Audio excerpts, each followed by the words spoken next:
Hola, buenos días. Me llamo Sandra Nieto y voy a presentar mi trabajo sobre la Ley Orgánica 3/2007 para la igualdad efectiva entre mujeres y hombres y su confrontación con su aplicación social para la asignatura Políticas Públicas y de Género. Esta ley nació con el objetivo de erradicar efectivamente la desigualdad y la discriminación presente entre mujeres y hombres y con la vocación de erigirse en una ley código. Dos aspectos importantes de esta ley son, por un lado, su carácter preventivo y la consideración transversal que hacen de la igualdad, abarcando distintos ámbitos como el ámbito social, cultural o artístico. También establece la creación de diversos instrumentos básicos para hacer efectiva esta ley, como son la creación de un plan estratégico de igualdad de oportunidades, la creación de una comisión interministerial para la igualdad, o la evaluación de informes de impacto de género o la evaluación periódica de las medidas y acciones desarrolladas a partir de esta ley. También establece las llamadas acciones positivas o acciones de discriminación positivas, que aunque en un principio pudieran parecer acciones discriminatorias, no lo son, ya que están destinadas a corregir una desigualdad existente. Respecto a la estructura de esta ley orgánica, de la LOI, el título primero de la ley, en su principio de igualdad y tutela contra la discriminación, establece el principio de igualdad, entendiéndolo como una ausencia de discriminación. Luego establece también la igualdad de oportunidades y de trato, la igualdad de oportunidades en el acceso al empleo y igualdad de condiciones una vez dentro de él. También establece qué es acoso laboral y qué no, así como sus consecuencias y las responsabilidades jurídicas de estas conductas y el establecimiento de un sistema eficaz y disuasorio compuesto por diversas sanciones. Asimismo, también regula las situaciones en las que podemos aplicar las que hemos llamado anteriormente acciones positivas. En el título segundo de esta ley, en las políticas públicas para la igualdad, establecen los criterios generales para los organismos públicos, acciones a desarrollar y demás. Establecen que debe haber una participación equilibrada de mujeres y hombres en la administración pública, se debe hacer un uso no sexista del lenguaje, aplicar diversas medidas para la erradicación de la violencia de género, así como la puesta en marcha y facilitación de medidas que permitan la conciliación de la vida laboral y familiar. Dentro de este título también encontramos diversas acciones a desarrollar, como son la educación en igualdad y la inclusión de este principio de igualdad en las políticas de educación, la igualdad en la creación y producción artística e intelectual, la integración del principio de igualdad en las políticas para la salud, el desarrollo de la igualdad en el ámbito rural, para las mujeres que viven dentro de este ámbito rural, el fomento de acceso a la vivienda para mujeres en riesgo de exclusión o de pobreza, en situación de necesidad o que hayan sufrido alguna situación de violencia de género. Asimismo, también establece la elaboración de una estrategia sectorial de igualdad para la cooperación y también la equiparación de ayudas en la administración pública. Respecto a los ámbitos de desarrollo de esta ley, establece, por ejemplo, en los medios de comunicación que exista un uso del lenguaje no sexista, que no haya una difusión de imágenes sexistas o discriminatorias, que la publicidad, de nuevo, no sea sexista. También en el ámbito laboral, con el que pretende hacer una igualdad efectiva, la conciliación. Para ello se desarrollarán los llamados planes de igualdad que estudiamos en otras asignaturas del máster también. Asimismo, la igualdad en el empleo público, como hemos mencionado, y el acceso a los bienes y servicios. Pero ya han pasado casi 8 años desde que esta ley se pusiera en marcha y es efectivamente necesario evaluar si estas medidas o estas acciones que se están llevando a cabo son eficaces, si necesitamos implementar nuevas políticas, desarrollar más las existentes o quitar alguna porque ya se ha conseguido la igualdad que se buscaba.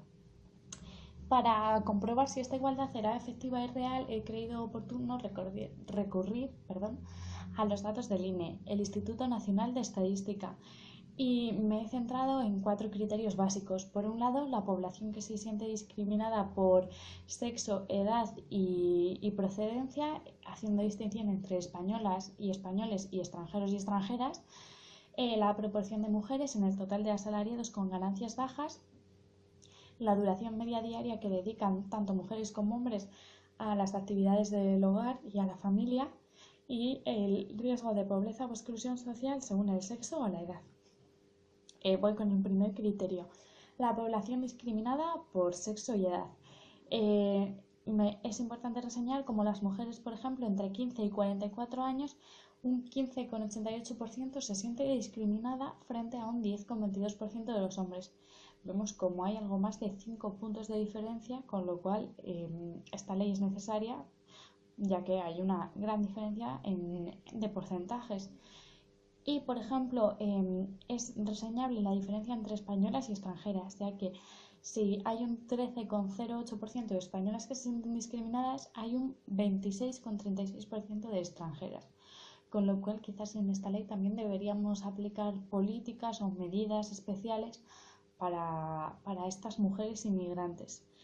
Y ya en la diferencia entre mujeres y hombres, vemos como en las españolas es un 13,08%, como hemos dicho, de mujeres españolas que se sienten discriminadas frente a un 7,16% de hombres. Seguimos viendo esta desigualdad, como digo, y en extranjeras y extranjeros pasa lo mismo, es un 26,36% de mujeres frente a un 23,65% de hombres. Luego, entonces, vamos a ver, ¿por qué pueden sentirse discriminadas estas mujeres? Un criterio puede ser el trabajo y los salarios que perciban, el nivel económico que tengan. Por lo cual, miré en el INE el número de mujeres asalariadas con ganancias bajas en la proporción total, entendiendo por persona con ganancia baja aquella que cobra por debajo de 2/3 de la ganancia mediana, ¿vale? Y los datos van de 2008 a 2012, que es el último año en el que se ha recogido, y en 2008 las mujeres asalariadas con ganancias bajas eran un 64%, mientras que en 2012 ya eran un 64,89%. Es decir, hay una diferencia en 4 años de casi un punto, y ha tenido un repunte significativo especial en 2010, cuando este porcentaje subió al 66%. Puede ser porque era durante la crisis económica y pudo haber un repunte por eso. ¿Qué vemos en estos datos? Pues que hay una sobrerepresentación de la mujer en el porcentaje de personas con ganancias bajas. Y asimismo, también un dato importante a reseñar, hablando del dinero que se percibe por el trabajo, que a pesar de que se establece que las personas deberán cobrar igual, mujeres y hombres, por un mismo trabajo, las mujeres están cobrando entre un 21 y un 23% menos que los hombres.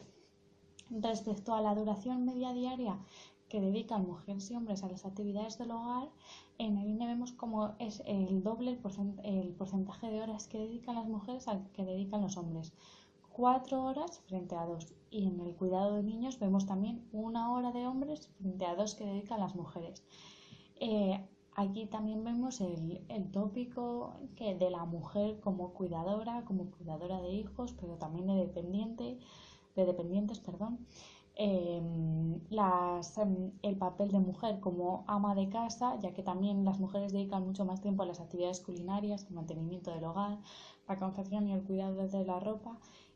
Por lo tanto, aquí en este apartado me parece importante señalar el papel que tiene la educación, una educación en igualdad, las medidas que se deben adoptar según esta ley para la educación y para erradicar este papel que tenemos las mujeres atribuido de cuidadoras naturales y de personas que se encargan solo de la casa, mientras que los hombres siguen dedicando menos tiempo.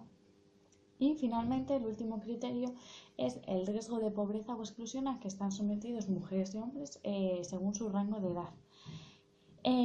Es señalable que, por ejemplo, en la carencia material severa, las mujeres jóvenes están expuestas entre 16 y 29 años, estamos hablando, un 8,1% tiene riesgo de una carencia material severa frente a un 6,8% de los hombres. ¿Esto por qué es importante? Porque vemos como las políticas y las medidas a desarrollar no han sido efectivas, ya que las mujeres jóvenes especialmente siguen teniendo un gran riesgo de exclusión social y de esta carencia material severa. Digo porque si existe una carencia material severa, es probable o es un riesgo de que haya una exclusión social, como decimos. ¿Por qué puede ser esto? Pues uno de los motivos que planteo es que el empleo tradicionalmente y ahora mismo también previene la exclusión social y el empleo siempre ha estado segregado. Las mujeres se han dedicado mucho más al trabajo de casa, trabajo que no empleo, que empleo es cuando percibimos dinero, entonces las mujeres han trabajado en casa y no han percibido ningún sueldo, mientras que los hombres eran los que percibían el sueldo. Y claro, en las últimas décadas la mujer sí que ha ido accediendo a los puestos de trabajo, pero seguimos teniendo peores condiciones, seguimos sufriendo más precariedad laboral, la llamada segregación horizontal y vertical, una desigualdad salarial, como hemos dicho. Asimismo, también las cargas familiares, el papel de cuidadora.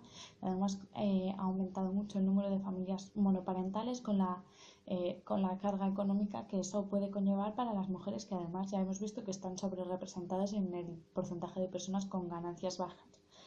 Y finalmente, en el último criterio ya hemos visto que a menor edad, es decir, las mujeres más jóvenes tienen más riesgo de exclusión social, por lo cual se deben de adoptar las medidas pertinentes. En base a esto, ¿cuáles son mis conclusiones? Que bueno, ya hemos visto que efectivamente las mujeres están más discriminadas, que bueno, y entonces creo que sería necesario implementar y desarrollar nuevas políticas para alcanzar una igualdad efectiva salarial, más medidas de conciliación, fomentar también que los padres cojan esta prestación o el permiso de paternidad, ya que en más del 90% de los casos las que se cogen esta prestación o este permiso son las madres. También muy importante, como hemos dicho, la educación para combatir ciertos estereotipos, ciertas ideas, ciertas actitudes que hacen pues que la mujer él tenga el papel de cuidadora, dedique muchas más horas al cuidado del hogar y la familia, con la sobrecarga que eso supone y con el dejar de cuidarse a ella misma, que también supone. También planes para combatir la pobreza y el riesgo de exclusión, planes efectivos, así como la integración, planes de integración para inmigrantes o distintas medidas para reducir este porcentaje tan alto de mujeres extranjeras que se sienten discriminadas. Y por último, creo que debemos de seguir trabajando activamente, ya que es muy difícil cambiar mentalidades y actitudes, y la lucha por la igualdad no es una tarea menor y sería muy importante, además de las políticas y de las medidas, claro, implicar a toda la sociedad, tanto a mujeres como a hombres, porque desde mi punto de vista, y creo que en general, ganando en igualdad, ganamos todos, gana toda la sociedad. Y esto es todo. Muchas gracias por su atención.